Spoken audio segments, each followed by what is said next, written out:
Good morning. Welcome to District 86 interview series. Today we are interviewing Meadowvale Toastmasters Club and how they did well previous year up to June 2021. And we have together today with us Sharon D'Souza and Cheryl Rankin. Cheryl and Sharon, please introduce yourself in 30 seconds. Here's your table topics. Hi, everyone. I'm Sharon D'Souza from Meadowvale Toastmasters, immediate past president and current area director for C43. Hello there, I'm Cheryl Rankin. I am currently president and area director of C44. And for the time period we're talking about, I was vice president education. Back to you, Bram. Super. And of course, we have our club retention chair, Jayapriya Muthukumar. Hi, Jaya. How are you doing today? I'm doing good, Bram. How are you? What time is it where you are, Jaya? It's 7:40 p.m. And it is 10 a.m. here. Wow, what an amazing thing, right? Technology can join us and connect us. So let me just ask Sharon and Cheryl here, the duo from last year's on the XCOM committee or executive committee last year, how they started off the year. How was the year? I mean, from my perspective, when I was looking at the numbers, it was a bit scary when you first started out because you were in the pandemic. I mean, the pandemic had just been there for about 2-3 months when you started as in your executive roles in July of 2020. How was it? Right. So it was a bit of an uncertain time because we weren't sure how long we were going to be in lockdown. At first, we kept listening to what the province was coming out with, and they kept saying 1 month, 2 months, 3 months. So we really didn't know where we were heading. And we thought by membership renewal time in September, we likely would go back to in-person meetings. So during the phase in the summer where we eased restrictions a little bit, we tried to use that opportunity to boost morale in the club. And we had a couple of outdoor table topics in the park meetings. And that really helped because people were going through depression. People were going through so much of uncertainty and getting everybody together, even in an outdoor scenario that we complied with according to the province, it really helped boost morale and galvanize the spirit. However, when we hit membership renewal in September, we saw that the province was not going to ease any restrictions. We were still going to remain in lockdown, and we had no choice but to say, okay, we're going to continue with the virtual format. That resulted in a sharp drop in our membership. Some people just refused to go on to the virtual network. They said, no, we only want to meet in person. Right. And we're still in touch with those people, hoping they'll come back, but we're still waiting for the in-person meetings to start up. So that was a big shock. And some of them were really close friends of mine, people who I've known for 14 years. And I looked at it as a personal discouragement that me being president, they weren't renewing their membership. So it was discouraging at one point. That can be a very scary place, right? People that you started with in the club or have known since you were in the club, and then they suddenly starting to quit because of the pandemic. And the pandemic has been disruptive for sure, and it's been a crisis. And so, Cheryl, what do you think happened after that? What did you guys do? Well, we really tried to figure out how to keep the energy in the club. So along the way, we did a handful of educational speeches just to keep poking people and keep people engaged. But what we did is speech-a-thons. And I'm not sure who's all done a speech-a-thon, but when we did it, we tried to get as many people as possible and had 14 speeches in one evening. Wow. And just juggled that, the first speaker evaluated the third person. So we had to find 2 evaluators to get us off. And then it just sort of staggered and did silent evaluations or even emailed them the results afterwards for the evaluations. And those really pumped up the energy. And the other thing we did is in January, we did a speech craft, and we did it inside our meeting. And that was a big debate, and so glad we decided to do it inside the meeting, because then not only was it easier to get volunteers to help a little bit and get guest speakers, but it revitalized and brought us all back together. And now everybody was involved and everybody got excited for it. So you decided to do something unusual, something different to get the members excited and bring them together. And then you also did a speech craft later on to attract members, the general public, to come in as guests, enter into the speech craft, and then become members, right? So those are great strategies that you employed. Right. So right from the beginning, after our renewal in September, when numbers dropped, along with the executive, we tried to brainstorm. And in fact, even we brought it out to the entire membership of the club and said, okay, what all things can we do? We tried the open house, and we found that with the open house, it was attracting present Toastmasters anyway, and who were already members of other clubs and weren't ready to move to our club. So we looked at that and said, that's not really giving us that much of interest that we wanted in terms of new membership. So we pivoted. We said, okay, let's try for our anniversary and Christmas party, invite each and every past member who's not a member, invite each and every person who has ever visited our club. That took some effort, because we're talking about 15 years of membership that we had to reach out to. It involved a lot of work. We tried that strategy again. That didn't give us any members. It was really discouraging. And we're here now, end of the year in December. But from the open house, one good thing turned out was we were able to connect with other Toastmasters who told us about Speechcraft. So when we started the new year, we had the Speechcraft. By then, we had a couple of members who straggled in, and we were able to make them new members. But the Speechcraft is the one that really got us 5 more members. The third thing that we did, or several other things that we did, was YLP, and Cheryl led that, and she'll talk about that. But we used another strategy where we said, let's invite the parents to the adult meeting. And from that, we got 1 member. We got interest from a few others, but they were too busy. But at least we got 1 member from that.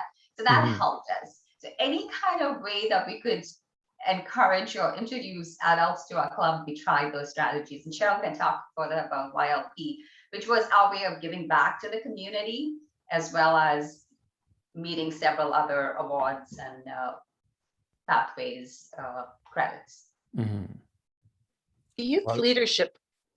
Sorry. No, go ahead. Yes. The youth leadership program was pretty cool. Because we were in pandemic and lockdown, there was nothing to do on weekends. So we set up the 8-week course on Saturday afternoons. But one of the things that worked really well is we had one of our adult Toastmasters come in as a guest speaker, usually educational, or even just a sample for every meeting, and an adult evaluator every meeting. So everyone got to witness the amazing abilities and potential of the children or the students. And they'd come back to the adult meeting, and that everyone would always come back going, wow, you'll have to get to the weekend one. And it just, even though it was on the weekend and it was for students and it was outside the club, it still gave us energy inside the club and 1 extra member. Awesome. And so membership involvement in different projects is very helpful, would you say? Yes. And in fact, because of the virtual format, what we did was, Pathways has one of the projects is to organize an event and work with a team, project management, basically.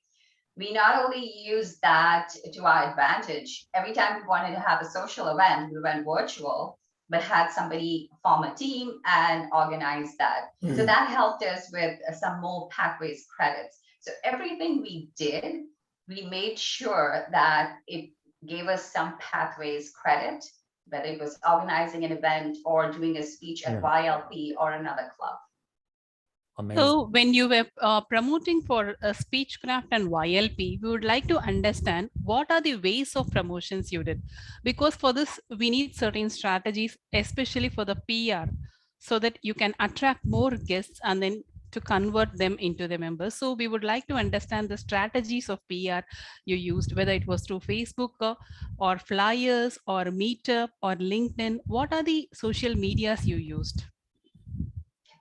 Cheryl, I'll turn that over to you. Sure. So of course, we started with our members and made sure that the information was out to them. We do have a Facebook group and recently even added a Twitter one, but Facebook. The other thing we did is went to our local newspapers, and there's free calendars where you can post events. And we used Eventbrite, and you can create an event there. And in Eventbrite, we put everything filtered into that as far as the newspapers. And basically everything then said, if you want to buy on Eventbrite, you could, but here's the contact information. All of the participants ended up paying with a check and, you know, matching up with us directly versus paying through Eventbrite, but the option was there. And then the other thing we did was in Facebook, you can create an event as well, and it's easier for people to share the information out. Yes, and we also reached out to our guests, people who had visited but didn't sign up as members. We offered this opportunity of Speechcraft to them, and a lot of them signed up. So our VP of membership, Daniela Timoteo, worked with one other member from our club, and together they strategized and reached out to all past guests. Some of them did join up into Speechcraft, and then we offered them the incentive. The amount that they paid for Speechcraft could be used towards the membership. So, but we gave them a deadline, and a lot of them signed up. They wanted to take the opportunity because they got a snippet of what our meetings are all about. So that's really nice to know. And I would like to understand one more information from Cheryl is especially about the speechathon. When a pandemic is on peak, making members to renew is very tough. During that time, how did you manage to motivate the members to sign up for the speechathon? Because they need to sit, write, prepare. I'm sure you might have invested a lot of time in motivating them. How did you achieve that, Cheryl? Actually, both Sharon and I were reminding everyone about the speechathon, but what we did is we gave them a challenge. Number one, figure out what is your next project you want to do in your path. And then number two, decide if you want to do a prepared speech or a really long table topic. So if you said, I have no time to prepare a speech, but my next project is vocal variety, then you might be able to do a long table topic. And so out of 14 people, I think we probably had 11 prepared speeches and like 3 that said, oh, I'll just do the really long table topic. And everyone, of course, completed a workbook assignment. And it actually galvanized the entire membership, because when they noticed so many people were doing it, everybody else wanted to do it. So we had to have 2 back-to-back speechathons to cover the entire membership. And we did this twice, once at the end of the year in 2020, and then again in March 2021. So this 2 large sessions of speechathons really helped members move up in their pathways goals. It's lovely to know the strategies you had followed through YLPs, Speechcraft, and especially the incentives. In fact, like these ideas, I'm sure people who are watching, they will take a lot of tips from both of you, and the way you had handled the club in increasing the membership as well as the educational awards. Because conducting a Speechcraft, I'm sure even on normal time itself, it's getting the role players, having the educational speakers, everybody on the agenda. It involves a lot of effort and multiple follow-ups are required. But during pandemic, organizing and making it successful for the conversion of the guests into members, kudos to both of you. What do you say, Brahm? You know, I totally agree. What I'm really getting here is that, we have two great, amazing leaders who made it happen last year. They never gave up. There was tenacity, persistence, hard work. And of course, I'm sure they learned something about themselves through that process and they became better leaders. I mean, they already are good leaders, but they became even better. So I want to ask Sharon and Cheryl, how did you become better at leading? What did you guys learn? Well, I learned that change is inevitable. Mm-hmm. And rather than fight it, it's better to embrace it and change the way you look at things, because challenges are going to come, whether it's through Toastmasters, work, or personal life. You can look at something and cry, or you can pivot and really take advantage of it, and then you're laughing all the way. Mm-hmm. And Cheryl? What did I learn from leadership? I think a great reminder that helping others accidentally helps me. So, giving back and doing youth leadership program and giving up every Saturday afternoon for 8 weeks and all the behind the scenes stuff to pull it together.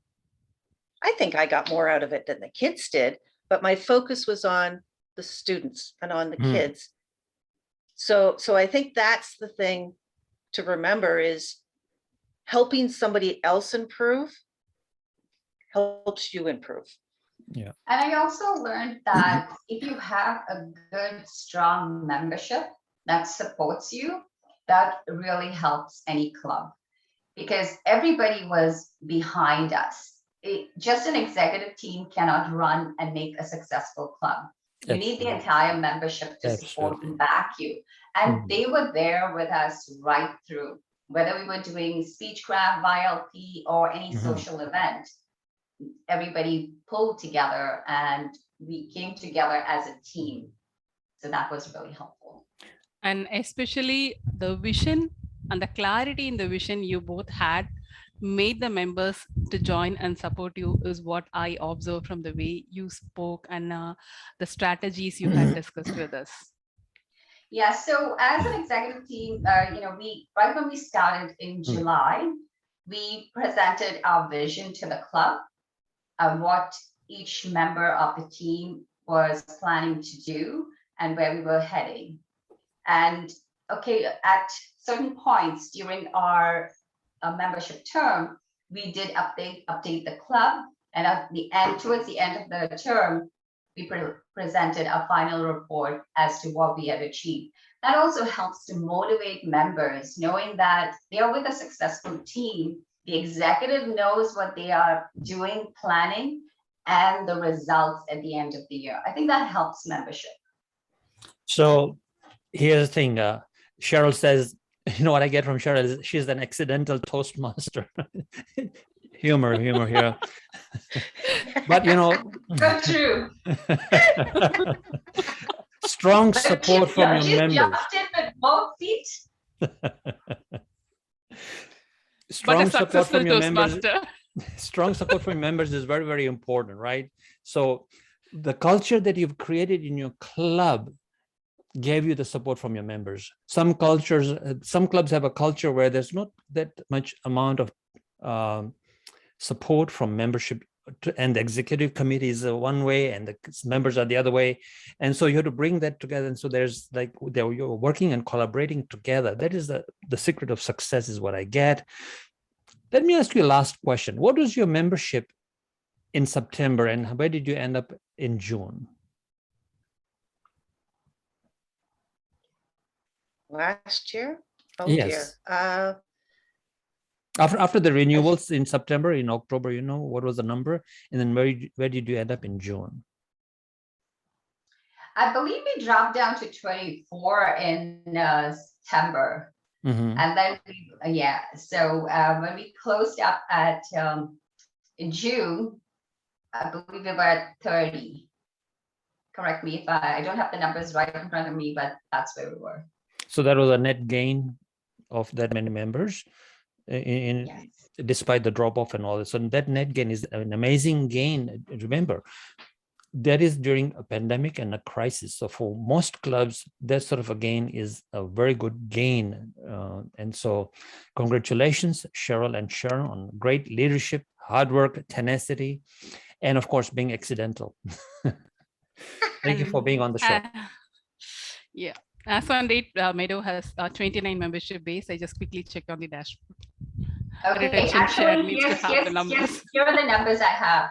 From Yeah. 46, we dropped to 27 in September, and we ended up at 37 members. In right? September, in June, correct. That rings a bell. Yes, 37 Yes.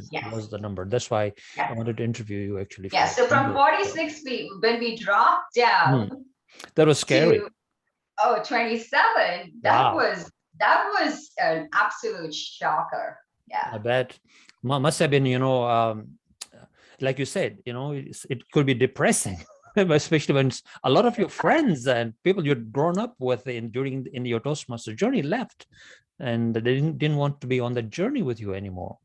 It can be demoralizing for sure, but you pulled up and you guys went on, and look what you've created. So amazing. Thank you so much for being on the show. Thank you. You're Thank you. welcome. My pleasure.